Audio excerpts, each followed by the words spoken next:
I strongly believe that in America right now, there's kind of this complacency going on. This thing that where we just feel like, oh, everything's fine, everything's back to normal, we're all good, and we're kind of missing the bigger picture. And part of this complacency is an inability to be prepared. And I want to take this moment and talk about 3 guns that every single household in America should have all 3 of these guns.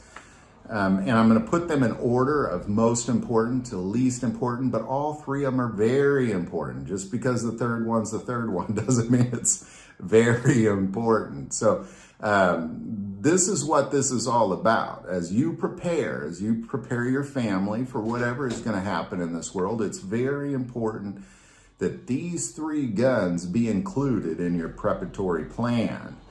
So let's get right to it. Number 1 is a 9mm concealed carry handgun.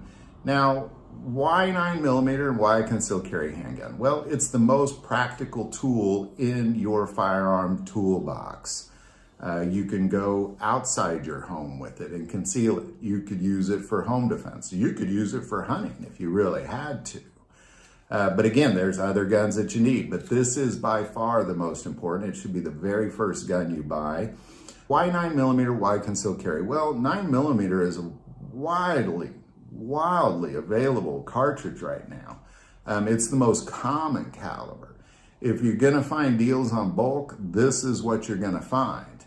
Most people in America own a 9mm. It is a heavy priority for all ammo manufacturers. It's the most practical self-defense tool you can have. Make sure that it's good ergonomics for you specifically. Don't just take your loved one's advice on what 9mm to buy. Go out and get one that's specifically right for you, that has a proven track record, and is easy to access things like magazines, holsters, parts, aftermarket parts. That sort of thing, but it needs to be concealable. Make sure it's compact or at least a mid-size. I know sometimes or oftentimes full-size handguns are easy to conceal, but not always. You need this to always be easy to conceal. And what I've learned about people is when they buy bigger firearms, they tend not to carry them around. When they buy smaller firearms, they tend to carry them around. So just really be practical about the size and the ergonomics of this particular firearm. All right, number 2 is a shotgun. This is your most important home defense tool. It's the most effective home defense tool. It's very naturally intuitive under stress for most humans, which is why it is so incredibly practical. There's a variety of loads you can get for the shells. Make sure you get a 12 gauge specifically. And it's really excellent for close quarter combat. It's about as good as you're going to get for close quarter combat. So what should you look for? Well, you should look for a 12 gauge. You should make sure it has bead or ghost ring sights. Make sure you can put a light on it. And this is really your best chance your best home defense tool, but it's also your best chance of decreasing penetration through multiple walls if you happen to miss your target. All right, number 3, again, it's the least important of these 3, but still very, very important, and that's a modern sporting rifle. I recommend a 223 and 5.56. Well, why is that? Well, for the same reason the 9mm. It's the second most available cartridge out there, or caliber out there. There's an abundance of this stuff. If you're gonna buy bulk, this is gonna be your best opportunity to buy bulk.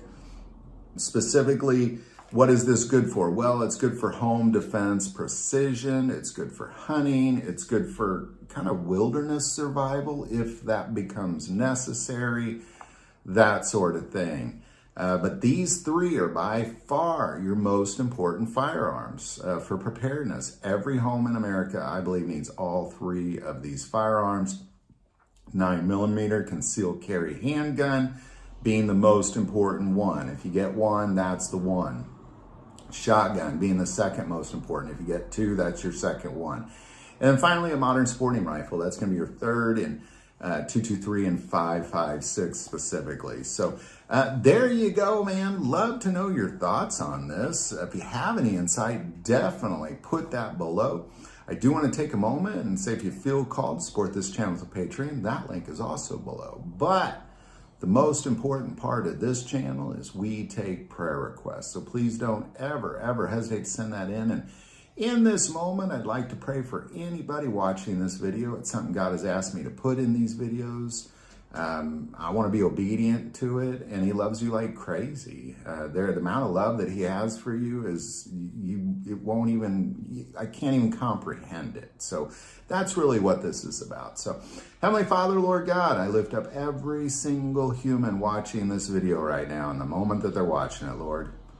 God, I pray that you guard over them fiercely. These things that come up against them that seek to devour them, their homes, their loved ones, their pets, their possessions, their vehicles, Lord, all those things. Lord, cast that stuff away from them, Lord.